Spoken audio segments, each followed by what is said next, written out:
धूप ढल रही थी। गांव की पतली गलियों से छनकर मंदिर की घंटियों की आवाज आ रही थी। हवा में तुलसी, चंदन और धूप की खुशबू घुली थी। शाम की आरती शुरू होने वाली थी।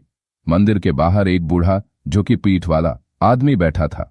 सफेद धोती, माथे पर लंबा तिलक और कांपते हाथों में एक पुरानी माला। उसका नाम था हरिप्रसाद शास्त्री। गांव के लोग उन्हें पंडित जी कहते थे, लेकिन अब न उनके पास कोई पूजा करवाने आता था, न ही प्रवचन सुनने।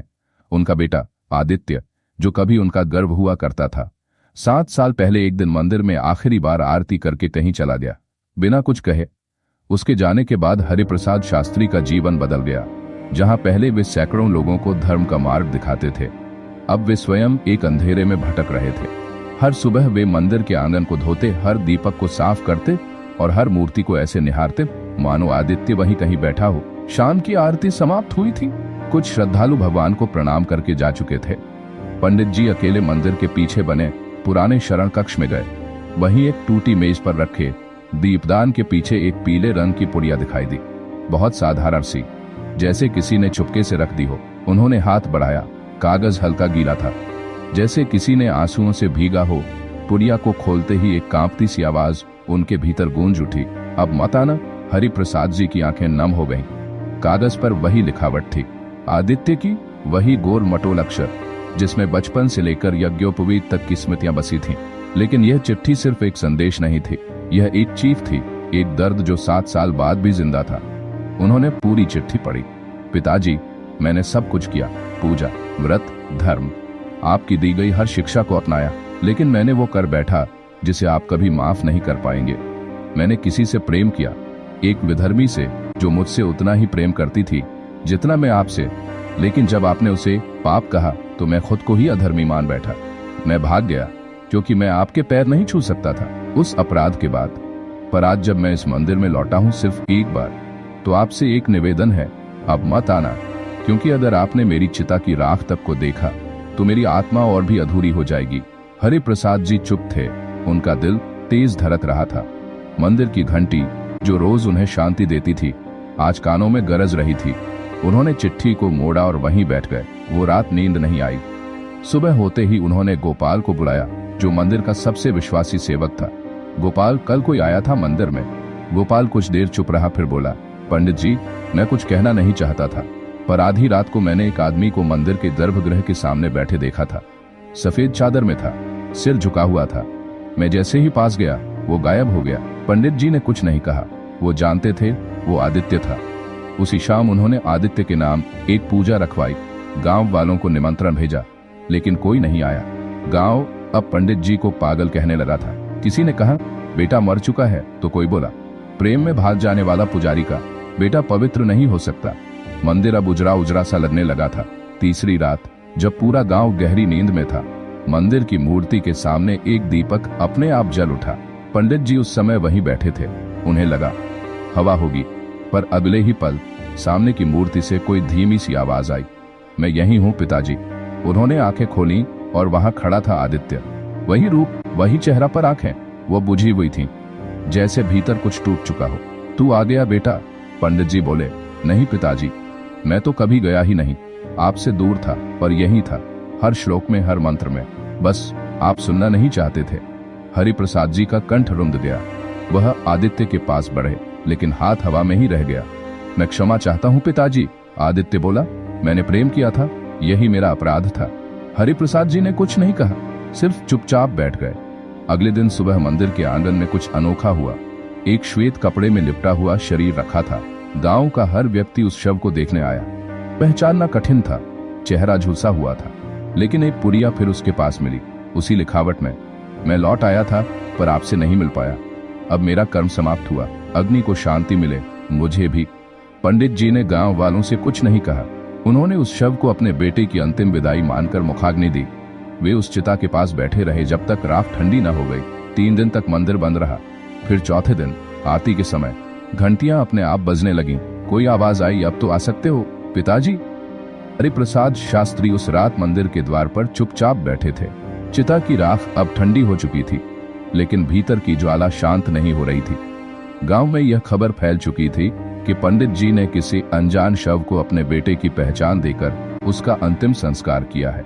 किसी ने इसे धर्म बताया, किसी ने पागलपन, पर सच्चाई सिर्फ पंडित जी जानते थे। उन्होंने अपने बेटे की आत्मा को उस रात मंदिर में देखा था। कोई माया नहीं, कोई भ्रम नहीं, सिर्फ एक पिता और पुत्र के बीच अधूरी आत्मा का संवाद। उसके बाद से कुछ बदल गया था। मंदिर की घंटियां बिना छुए बजने लगी। आरती के समय दीपक खुद जल उठते। तुलसी का पौधा जो महीनों से मुरझाया था अचानक हरा हो गया। गांव के बूढ़े बुजुर्ग कहने लगे, कुछ तो है इस मंदिर में, कोई शक्तिशाली उपस्थिति। लेकिन युवा पीढ़ी इसे संयोग मानती रही। पंडित जी ने मंदिर के पीछे एक कोठरी साफ की, वही कोठरी जहां आदित्य कभी अपने वेदों की किताबें पढ़ा करता था। हरिप्रसाद जी ने धीरे धीरे उन किताबों को दोबारा खोला। उनकी उंगलियां कांप रही थीं, लेकिन मन शांत हो रहा था, जैसे हर पन्ने में आदित्य की सांसें बसी हों। तीसरी किताब खोलते ही एक कागज गिरा। वो एक चित्र था, एक लड़की की तस्वीर, माथे पर छोटी सी बिंदी, आंखों में चमक और मुस्कान में शांति। तस्वीर के पीछे लिखा था, रुखसार। हरिप्रसाद जी के हाथ रुक गए। उन्होंने कभी आदित्य से उस नाम को नहीं सुना था।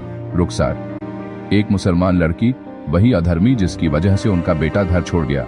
पर अब कुछ भी अधर्मी नहीं लगता था।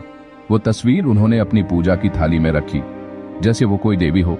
उस रात उन्होंने पहली बार रुखसार के लिए दीपक जलाया और मंत्र पढ़े, जो किसी धर्म के नहीं थे, बस आत्मा से निकले थे। लेकिन मंदिर की दीवारें हर भावना को अपने भीतर समेट लेती हैं। अगली सुबह मंदिर के प्रांगण में एक लड़की खड़ी थी। गांव वालों ने उसे अजनबी समझकर दूर से देखा। सलवार सूट में, आंखों में थकान और पैरों में छाले।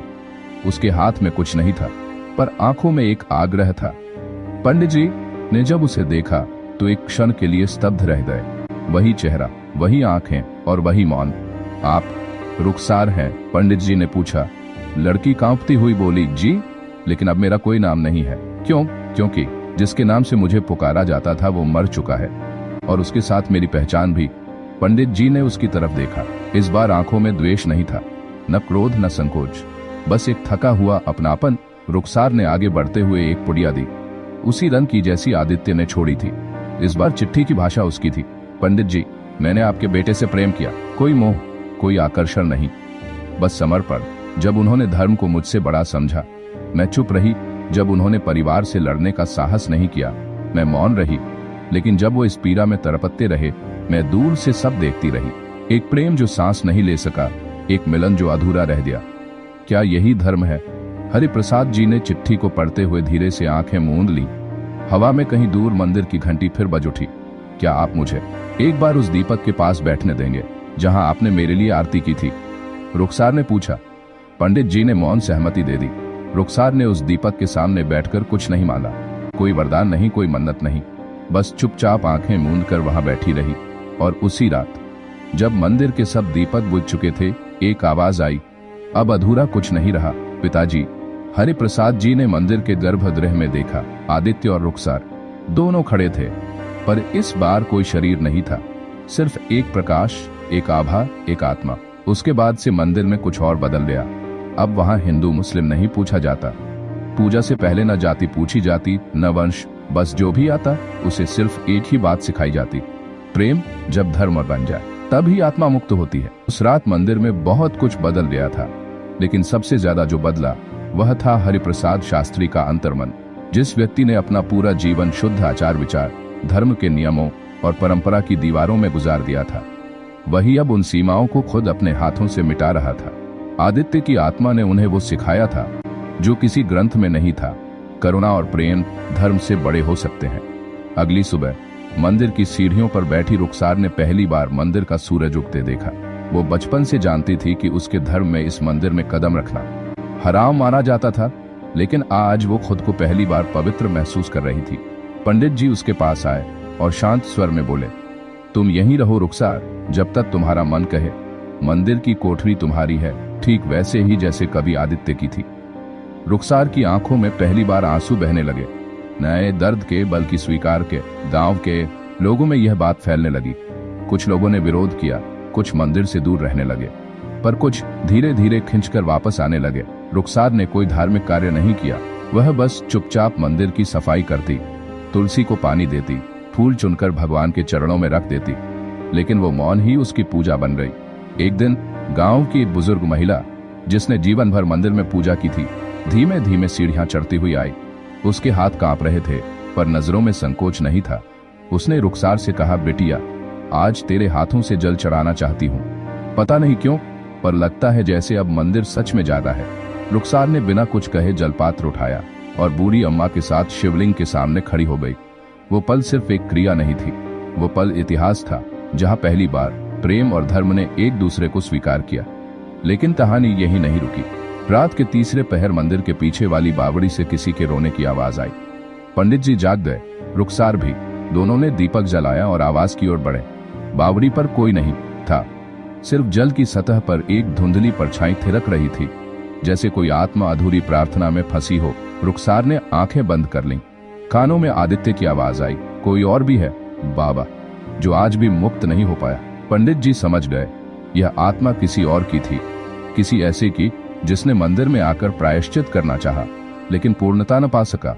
अगली सुबह गांव के एक बूढ़े साधु मंदिर आए। उनकी चाल धीमी थी, लेकिन आंखों में कोई गहरा बोझ था। उन्होंने आते ही पंडित जी से कहा, यह मंदिर कभी सिर्फ पूजा का स्थान नहीं था। 100 साल पहले यहाँ एक ब्राह्मण और एक डोम की बेटी का मिलन हुआ था। वो मिलन जिसे गांव ने पाप कहा, समाज ने अधर्म और धर्मगुरुओं ने शाप। फिर पंडित जी ने पूछा, फिर उस प्रेमी युगल ने इस बावड़ी में छलांग लगा दी। आत्महत्या नहीं, आत्मसमर्पण। अपने प्रेम के लिए रुखसार की आंखें नम हो गईं। क्या उनकी आत्मा भी अब तक मुक्त नहीं हो सकी? उसने पूछा। साधु बोले, प्रेम को जब पाप कहा जाता है तब आत्मा अटक जाती है, लेकिन जब कोई प्रेम को धर्म बना देता है तब उसी जगह आत्मा को मोक्ष मिलता है। पंडित जी और रुखसार ने मिलकर उसी बावड़ी के पास एक यज्ञ की योजना बनाई। एक ऐसा यज्ञ जहां जाति पांति, धर्म, मजहब, स्त्री पुरुष कोई भेद नहीं था। पूरे गांव को आमंत्रित किया गया। यज्ञ की अग्नि जली और साथ ही जली वर्षों की परंपराएं जो केवल अलगाव सिखाती थीं। उस रात जब यज्ञ की लपटें बुझने लगीं, बावड़ी के जल में एक हल्की सी लहर उठी। फिर 2 कमल के फूल सतह पर उभर आए। कोई नहीं जानता वो कहां से आए, किसने रखे, लेकिन सबने देखा। पंडित जी ने कहा, प्रेम और धर्म के बीच जो दीवार थी वो आज गिर गई है। रुखसार मंदिर के गर्भगृह में गई, आदित्य की तस्वीर के सामने दीपक रखा और बुदबुदाई, अब तुम अकेले नहीं हो, मैं यही हूं और हमेशा रहूंगी। और पहली बार तस्वीर की आंखों में मुस्कान चमक उठी। पंडित हरिप्रसाद शास्त्री की दिनचर्या अब पूरी तरह बदल चुकी थी। वे अब वह नहीं थे जो कुछ महीने पहले थे। धर्म के कठोर अनुयायी, नियमों के प्रहरी, अब वे उस मार्ग पर थे जहां धर्म की परिभाषा प्रेम, क्षमा और आत्मा की शुद्धता से जुड़ती थी। रुखसार मंदिर में एकदम घर जैसी रहने लगी थी, परंतु अब वह केवल वहां रहने वाली एक औरत नहीं थी, वह मंदिर की आत्मा बन चुकी थी। गांव के कुछ लोगों ने अब तक उसे स्वीकार नहीं किया था, पर कुछ ने उसे देवी मान लिया था। एक ऐसी देवी जो आंसुओं से जन्मी थी, परंतु जिस मंदिर में एक बार चिट्ठी ने डर फैलाया था, अब वहां फिर रहस्य लौटने वाला था। एक रात मंदिर के पुराने कक्ष में रखे तांबे के संदूक से आवाज आई, धातु की खनक और फिर कुछ खिसकने की धीमी सी आवाज। पंडित जी ने रुखसार को आवाज दी, कोई बात है, मुझे लग रहा है जैसे कोई बुला रहा है। रुखसार दीपक लेकर आगे बढ़ी।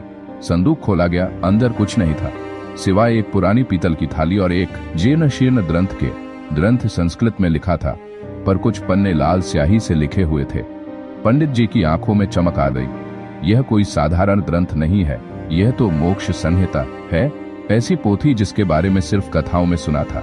रुखसार ने पूछा, क्या इसमें आत्माओं की मुक्ति की बात है? पंडित जी बोले, न केवल मुक्ति बल्कि कर्मों के लेखे जोखे का पूरा विवरण। यह ग्रंथ बताता है कि कौन आत्मा किस कर्म के कारण पुनर्जन्म नहीं पा सकी। रुखसार ने एक पन्ना पलटा। उस पर एक नाम लिखा था, मोहिनी बाई। पंडित जी के चेहरे पर हवाइयां उड़ने लगीं। मोहिनी बाई, यह नाम मैं जानता हूँ, ये हमारे दादा के जमाने की एक वेश्या थी। उन्होंने बताया था कि मंदिर के सामने ही उसका कोठा था और एक दिन वह बिना किसी को बताए मंदिर की सीढ़ियों पर मृत पाई गई थी। क्या ये आत्मा अब तक भटक रही है? रुखसार ने पूछा। पंडित जी चुप रहे, फिर धीमे स्वर में बोले, हर आत्मा को मंदिर स्वीकार नहीं करता, लेकिन जब मंदिर किसी आत्मा को ठुकरा दे तो वह आत्मा मंदिर को कभी नहीं छोड़ती। उसी रात मंदिर में एक और चिट्ठी मिली। छोटे अक्षरों में लिखा था, मैं अब भी यहाँ हूँ, मुझे माफ कर दो। रुखसार ने वो चिट्ठी दीपक के पास रख दी। क्या मैं इसे पढ़ सकती हूँ? जोर से उसने पूछा। पंडित जी ने सिर हिलाया। रुखसार ने धीरे धीरे पढ़ना शुरू किया। शब्दों में पश्चाताप था, एक टूटे हुए जीवन की व्यथा थी। उसने लिखा था कि उसने कई बार मंदिर में प्रवेश करने की कोशिश की, लेकिन हर बार पुजारियों ने उसे अपवित्र कहकर रोक दिया। एक रात जब उसने मंदिर की सीढ़ियों पर भगवान से विनती की तो ठंड में ठिठुरती हुई वहीं दम तोड़ दिया, और अब मेरी आत्मा मंदिर के भीतर भटकती है क्योंकि मेरी देह को प्रवेश न मिल सका। उस चिट्ठी ने जैसे रुखसार के भीतर कुछ तोड़ दिया। मुझे उसकी आत्मा की शांति के लिए कुछ करना होगा। उसने ठान लिया। पंडित जी ने कहा, एक अनोखा कर्म कर सकते हैं, आत्मा शुद्धि यज्ञ, जिसमें समाज से बहिष्कृत हर आत्मा के लिए प्रार्थना की जाती है। गांव में फिर से बात फैल रही, अब वेश्याओं के लिए भी यज्ञ होंगे। कुछ लोग हंसे, कुछ ने विरोध किया, परंतु कुछ ऐसे भी थे जो मौन होकर मंदिर की ओर देख रहे थे। यज्ञ की तैयारी आरंभ हुई। मंदिर में 7 दीप जलाए गए और 7 अलग अलग स्थानों से पवित्र जल लाया गया। गंगा, यमुना, गोदावरी, नर्मदा, कृष्णा, सरस्वती और कावेरी। रुखसार ने मोहिनी बाई के नाम का एक दीप जलाया और मंदिर की दीवार पर रखा। रात के तीसरे पहर जब यज्ञ अपनी पूर्णता पर पहुंचा, मंदिर की हवा भारी हो गई। तभी अचानक मंदिर की घंटियां खुद बजने लगीं। हरिप्रसाद शास्त्री और रुखसार एक दूसरे की ओर देखने लगे, और फिर दीपक के पास रखी मोहिनी बाई की चिट्ठी खुद ब खुद जलने लगी, पर राख नहीं बनी। वो चिट्ठी धुएं में बदलकर मंदिर की छत की ओर उड़ गई, जैसे किसी ने उसे स्वीकार कर लिया हो। उस क्षण मंदिर में एक अपूर्व सुगंध फैल गई, गंधार फूलों की, जो उस मौसम में नहीं खिलते। रुखसार की आंखों में आंसू आ गए। शायद अब वो आत्मा मुक्त हो गई। पंडित जी ने गहराई से कहा, या शायद उसने मंदिर को माफ कर दिया। रुखसार ने मंदिर के आंगन में बैठे बैठे उस रात की सारी घटनाएं दोबारा महसूस की। मोहिनी बाई की आत्मा का यज्ञ के धुएं में समा जाना, मंदिर में फैली अलौकिक गंध, और फिर वह रहस्यमय शांति। यह सब उसकी आत्मा को एक अनजानी दिशा में ले जा रहा था। लेकिन एक कोना अब भी खाली था, क्योंकि उसने महसूस किया कि यह यात्रा अभी पूरी नहीं हुई थी। पंडित हरिप्रसाद भी इस मौन को समझ रहे थे। उस रात के बाद उन्होंने रुखसार से कहा, बेटी, जो शुरू हुआ है वह किसी एक आत्मा की मुक्ति तक सीमित नहीं है। मंदिर अब एक पुकार बन चुका है उन आत्माओं के लिए जिन्हें कभी न्याय नहीं मिला। अगली सुबह मंदिर की पहली आरती के बाद फिर एक चिट्ठी मिली। इस बार कागज पीला था, किनारे से जला हुआ, और अक्षर असामान्य रूप से कांपते हुए लिखे थे, क्या मेरी माफी भी स्वीकार होगी? मैं वो हूं जिसने मोहिनी की पुकार अनसुनी कर दी थी। मैं वो हूं जिसने अपने कर्तव्य को धर्म के नाम पर छोड़ दिया। मैं एक पुजारी था और मैं दोषी हूं। हरिप्रसाद शास्त्री के चेहरे का रंग उड़ गया। उन्होंने वह चिट्ठी रुखसार को नहीं दिखाई, पर रुखसार ने उनकी आंखों से सवाल पढ़ लिया था। कुछ छिपा रहे हैं आप? रुखसार ने पूछा। पंडित जी ने धीमे से सिर झुकाया। यह चिट्ठी मेरे दादा की आत्मा की हो सकती है, जिन्होंने मोहिनी बाई को मंदिर से बाहर रखा, क्योंकि समाज की मर्यादा उनके लिए ईश्वर से ऊपर थी। रुखसार को विश्वास नहीं हुआ, तो क्या एक पुजारी ने जानबूझकर किसी की मुक्ति रोकी? कभी कभी पंडित जी बोले, धर्म का पालन करते करते हम करुणा भूल जाते हैं, और वही सबसे बड़ा पाप होता है। उस रात रुखसार ने पहली बार अकेले मंदिर के गर्भगृह में प्रवेश किया। दीपक जलाया, धूप दिया और जमीन पर बैठकर आंखें बंद कर लीं। अचानक मंदिर की दीवारों से एक धीमा सा गूंजता स्वर निकला, जैसे कोई पुराना जाप दोहराया जा रहा हो। क्षमस्व, क्षमस्व। रुखसार कांप गई। उसने आंखें खोली। मंदिर का वातावरण भारी हो गया था और मंदिर के द्वार पर सफेद धुएं की आकृति सी उभरने लगी। धीरे धीरे वह आकृति एक वृद्ध ब्राह्मण के स्वरूप में बदल गई, जो भूमि को देख रहा था। वह आकृति बोली, मैं यज्ञ करता था, पर मेरी आत्मा अब तक यंत्रित है, क्योंकि मैंने एक तरपती आत्मा को शरण नहीं दी। रुखसार ने आंखें भरकर कहा, तो अब आप क्यों लौटे हैं? आकृति बोली, मुक्ति के द्वार तुम्हारे भीतर है। तुमने मोहिनी को सम्मान दिया, वही मेरी तृप्ति है। मैं अपने पाप का भार अब तुम्हें सौंपता हूँ, क्योंकि केवल प्रेम से ही पाप का प्रायश्चित होता है। वह धुंधली आकृति धुएं में विलीन हो गई। उस रात मंदिर में फिर एक बार घंटियां बजीं, पर इस बार किसी भय या भटकाव की नहीं, बल्कि एक स्वीकार की। सुबह होते ही गांव के कुछ बुजुर्ग मंदिर आए और बोले, हमने रात में सपना देखा कि हमारे पूर्वज मंदिर की सीढ़ियों पर खड़े थे, और उन्होंने कहा अब वह शांत है। गांव की सोच बदलने लगी थी। रुखसार अब केवल एक आगंतुक नहीं रही, वह एक साधिका बन चुकी थी। वह अब हर रोज उन आत्माओं के नाम एक दिया जलाती जो कभी इस मंदिर के आसपास आए, ठुकराए गए और भुला दिए गए। और फिर एक दिन मंदिर की दीवार पर काले कोयले से एक वाक्य लिखा मिला, अब मत आना अगर तुम्हारा हृदय पाप से भरा हो। इस वाक्य ने पूरे गांव में चर्चा छेड़ दी। लोगों ने सवाल किया, क्या कोई आत्मा अभी भी है जो मंदिर को अपवित्र मानती है? पंडित जी ने कहा, यह चेतावनी नहीं, यह शुद्धि का संकेत है। मंदिर अब किसी को बाहर नहीं करता, लेकिन अपने भीतर जाने से पहले हर किसी को अपने भीतर झांकना होगा। रुखसार अब हर आगंतुक से एक ही प्रश्न करती, क्या आप भीतर जाने से पहले क्षमा कर सकते हैं? सावन का पहला सोमवार था। रुखसार सुबह 4 बजे उठ चुकी थी। मंदिर की सफाई, फूलों की सजावट और शिवलिंग पर जल चढ़ाने का प्रबंध वह स्वयं कर रही थी। हर कोना जैसे उसके हृदय की धड़कनों से जुड़ गया था। अब वह सिर्फ इस मंदिर की रक्षक नहीं रही, वह इसके हर रहस्य, हर श्वास की साक्षी बन चुकी थी। लेकिन आज कुछ अलग था। जब उसने मंदिर के गर्भगृह में प्रवेश किया तो दीवार पर 3 लाल सिंदूरी रेखाएं खींची हुई थीं। पास में वही पुरानी शैली की लिखावट में एक और चिट्ठी थी। मैं मां हूं जिसने अपने बच्चे को मंदिर की सीढ़ियों पर जन्म दिया था, लेकिन मेरे बच्चे को मंदिर अपवित्र कहकर त्याग दिया गया। अब क्या मैं लौट सकती हूँ? रुखसार की आंखों में आंसू आ गए। उसने वह चिट्ठी थामकर अपने सीने से लगा ली और एक लंबा सांस लिया। उसने पंडित हरिप्रसाद से पूछा, क्या इस मंदिर में कभी किसी महिला ने बच्चा जन्मा था? पंडित जी मौन हो गए, फिर धीमे स्वर में बोले, बहुत पुरानी बात है। एक विधवा स्त्री जो एक साधु के साथ रहती थी, उसे जब गर्भ हुआ तो समाज ने उसे मंदिर के पास से भी गुजरने नहीं दिया। एक रात वह प्रसव पीड़ा से तड़पती मंदिर की सीढ़ियों पर पड़ी रही और सुबह तक मर गई। बच्चा रोता रह गया, उसे किसी ने गोद नहीं लिया। कहते हैं वह बच्चा भी 1 हफ्ते में मर गया। रुखसार की रूह कांप गई।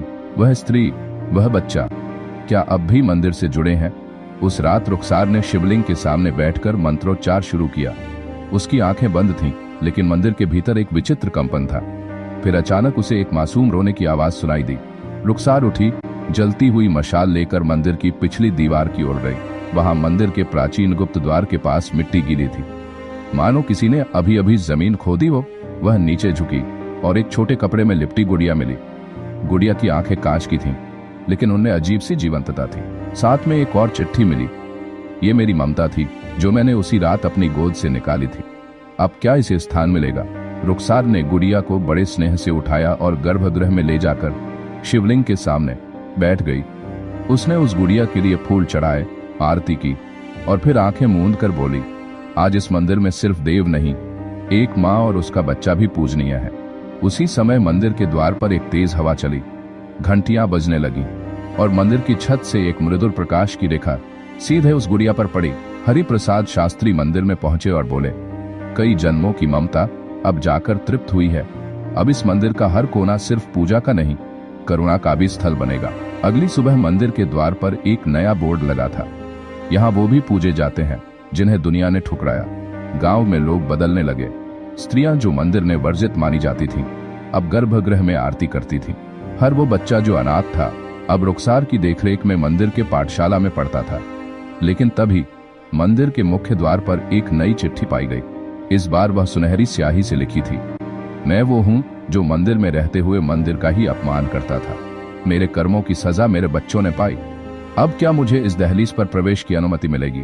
रुखसार ने वह चिट्ठी पढ़ी और गहरी सांस ली। अब लगता है ये मंदिर सिर्फ पत्थरों का नहीं, आत्माओं की कराह और प्रायश्चित की यात्रा बन गया है। बीतते गए और रुखसार की नजरों में मंदिर अब एक साधना स्थल नहीं, बल्कि एक जीवित इतिहास बन चुका था। यह एक ऐसा स्थान बन चुका था जहां हर दीवार में एक कहानी छुपी थी, हर शिला पर एक पीड़ा अंकित थी, हर दरवाजे से निकलती हवा में एक गूंज थी जो एक अनकही सच्चाई की ओर इशारा करती थी। लेकिन अब रुखसार को एक और रहस्य से सामना करना पड़ा था। एक रात जब मंदिर में कोई और नहीं था और चांदनी रात के नीचे ताजगी का एहसास हो रहा था, रुखसार ने मंदिर की छत पर कदम रखा। चांद की रोशनी में उसकी छाया लंबी और तेज होती जा रही थी। अचानक उसने नीचे आंगन में एक हल्की सी धुंध सी देखी। धुंध धीरे धीरे आकार लेने लगी और एक महिला की आकृति उस धुंध में स्पष्ट हुई। रुखसार ने कांपते हुए पूछा, तुम कौन हो? महिला की आकृति ने जवाब दिया, मैं वही हूं जिसे तुमने देखा था, जो कभी इस मंदिर में अपने बेटे को जन्म देने के बाद मर गई थी। मैं वह आत्मा हूं जिसे यहाँ कभी शांति नहीं मिली। रुखसार ने अपनी आंचल से आंसू पोंछते हुए कहा, तुम्हें शांति अब मिलेगी, यह मंदिर अब तुम्हारा है, यहाँ तुम्हारी आत्मा को भी तृप्ति मिलेगी। महिला की आकृति मुस्कुराई और फिर धीरे धीरे धुंध में विलीन हो गई। इस बार उसकी आंखों में वह दर्द और पीड़ा नहीं थी जो पहले थी, वह अब शांत थी और मंदिर में एक नई शांति का अनुभव हो रहा था। अगली सुबह जब रुखसार मंदिर में पूजा करने आई तो उसने देखा कि गर्भगृह में एक और चिट्ठी पड़ी थी। यह चिट्ठी पहले से बहुत अलग थी। इसमें न कोई नाम था, न कोई तारीख, बस एक सादा सा संदेश था। मैं वही हूं जिसे तुम कभी नहीं समझ पाए थे। अब मैं तुम्हारी मदद के बिना चुपचाप जा रहा हूं। क्या तुम मेरी खोज पूरी कर सकोगी? रुखसार ने चिट्ठी को ध्यान से पढ़ा और दिल में एक अजीब सी बेचैनी महसूस की। यह संदेश उससे कोई एक ऐसी बात कह रहा था जिसे वह कभी समझ नहीं पाई। कौन था वह जिसने यह चिट्ठी छोड़ी थी? उसने पंडित हरिप्रसाद से पूछा, क्या आप जानते हैं ये कौन हो सकता है? पंडित जी का चेहरा सख्त हो गया। उन्होंने धीमे से कहा, यह उस आत्मा का संदेश है जिसे कभी न्याय नहीं मिला। वह कभी यहाँ आकर पुजारी बनने की इच्छा रखता था, लेकिन उसे समाज ने और उसकी पापपूर्ण आस्था ने धिक्कारा था। अब उसकी आत्मा खुद को मुक्त करना चाहती है। रुखसार ने सोचा, तो क्या यह वही पुजारी था जो अपने जीवन में खुद को साबित नहीं कर सका? रुखसार ने निर्णय लिया कि वह अब इस आत्मा की मदद करेगी ताकि वह शांति पा सके। वह मंदिर में हर सुबह और शाम उसकी आत्मा को शांति देने के लिए विशेष पूजा करती। एक रात जब वह पूजा समाप्त कर रही थी, अचानक मंदिर का वातावरण बदल गया। हर पक्षी की आवाज, हर पेड़ की सरसराहट और हवाओं की गति जैसे किसी गहरे सन्नाटे में डूब गई हो। फिर उसी धुंधली आकृति ने मंदिर में प्रवेश किया। वही पुजारी। तुमने मुझे शांति दी, पुजारी की आकृति ने कहा। तुम्हारी मदद से अब मैं जा सकता हूँ। रुखसार ने कहा, तुम्हारी आत्मा को शांति मिली है, अब तुम मुक्त हो। पुजारी की आकृति ने धीरे धीरे अपनी आंखें बंद की और फिर वह हवा की एक हल्की लहर में विलीन हो गई। मंदिर के हर कोने में एक नई ऊर्जा का संचार हो रहा था। अब वह शांति थी जो पहले कभी न थी। रुखसार के मन में एक हल्का सा डर था, लेकिन अब उसे समझ में आ चुका था कि इस मंदिर की सच्चाई कभी पूरी तरह से नहीं खुल सकती, क्योंकि हर रहस्य को खोलने के बाद एक नया रहस्य सामने आता है। उस रात मंदिर में एक और नई चिट्ठी मिली। तुमने सही किया, लेकिन क्या तुम मेरे बात की कीमत चुका सकोगी? यह चिट्ठी कागज की नहीं, बल्कि किसी खून से लिखी हुई लग रही थी। रुखसार के दिल में फिर एक शंका उत्पन्न हुई, लेकिन इस बार उसे हल्की सी राहत भी थी। उसने चिट्ठी को ध्यान से पढ़ा और एक गहरी सांस ली। अब कोई नई परीक्षा मेरे सामने नहीं होगी। मुझे इस मंदिर की राह खुद ही तय करनी होगी।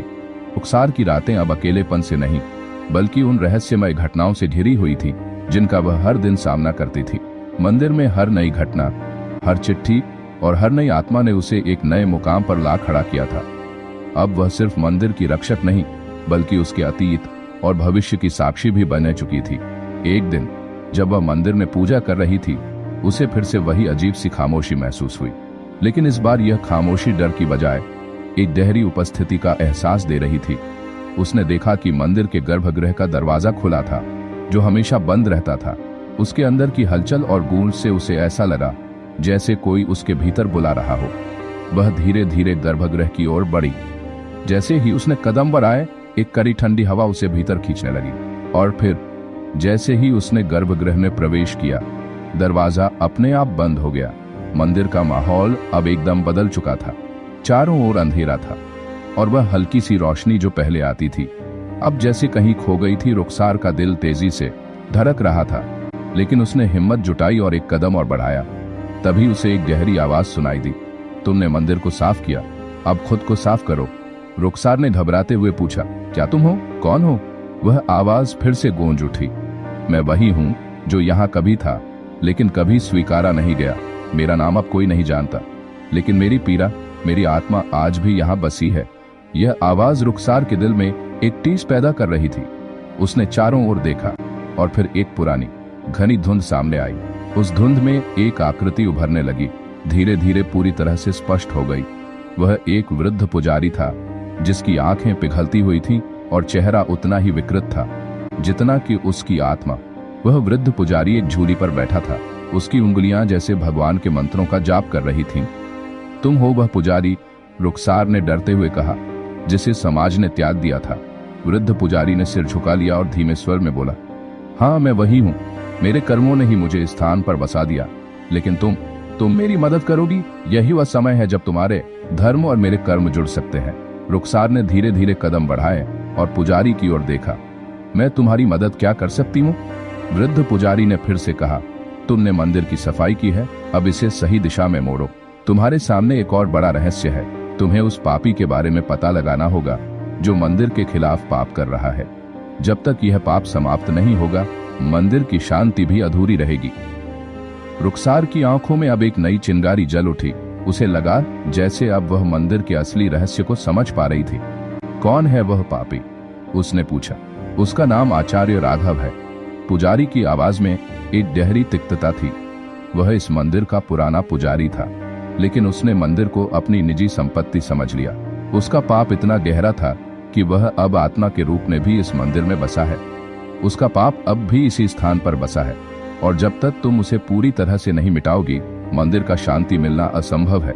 रुखसार की आंखों में आश्चर्य और उत्सुकता का मिश्रण था। आचार्य राघव, उसने सोचा, क्या वह वही था जिसने कभी इस मंदिर को अपवित्र किया था? वृद्ध पुजारी ने सिर झुका लिया और कहा, हाँ, वह वही था। अब तुम्हें उसके पाप को समाप्त करना होगा। रुखसार ने अब पूरी तरह से निर्णय लिया। वह आचार्य राघव का राज जानने के लिए और उसके पापों को खत्म करने के लिए तैयार थी। उसने पवित्र जल से आचार्य के पापों को समाप्त करने का संकल्प लिया। अगली सुबह रुखसार ने मंदिर में विशेष पूजा आरंभ की। उसने गहरी तपस्या की और फिर मंदिर के हर कोने को शुद्ध किया। वह एक एक कदम उठाती, हर मंत्र का जाप करती, और उसे यह महसूस हो रहा था कि आचार्य राघव की आत्मा धीरे धीरे शांति की ओर बढ़ रही थी। लेकिन एक दिन जब रुखसार मंदिर में पूजा कर रही थी, वह फिर से वही चिट्ठी मिली। तुम्हारे प्रयास निष्फल होंगे। मेरी शक्ति अब तुम्हारे बस में नहीं है। क्या तुम तैयार हो सच्चाई से सामना करने के लिए जिसे तुम्हारे दिल में कभी नहीं जाना चाहिए? रुखसार ने गहरी सांस ली और चिट्ठी को पढ़ा। वह समझ चुकी थी कि आचार्य राघव का पाप अब भी पूरी तरह से समाप्त नहीं हुआ था, लेकिन अब वह उस पाप से निपटने के लिए पूरी तरह से तैयार थी, और उसकी इस यात्रा ने उसे सच्चाई की ओर एक और कदम बढ़ाने को प्रेरित किया। रुखसार ने मंदिर के गर्भगृह में आखिरी बार कदम रखा। अब वह जान चुकी थी कि सच्चाई केवल एक व्यक्ति के दिल में नहीं, बल्कि समाज और दुनिया के हर कोने में फैली हुई थी। उस दिन रुखसार ने न केवल मंदिर की सफाई की, बल्कि अपनी आत्मा को भी शुद्ध किया। उसने महसूस किया कि जीवन में कई बार हमें उन बातों का सामना करना पड़ता है जिनसे हम डरते हैं, लेकिन वही हमें सच्चाई की ओर ले जाते हैं।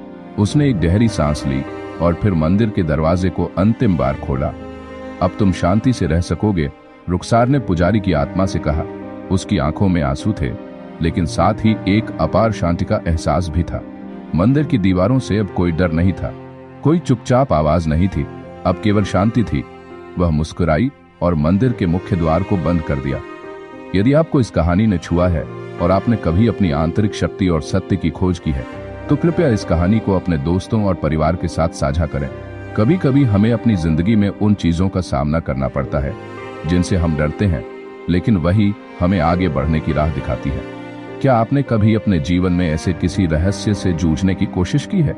अपने विचार नीचे कमेंट बॉक्स में साझा करें, और यदि आपने अभी तक चैनल को सब्सक्राइब नहीं किया है तो अब समय है जुड़ने का, क्योंकि आने वाली कहानियां और भी अधिक रहस्य, शांति और जीवन के सच्चे पहलुओं को उजागर करने वाली हैं।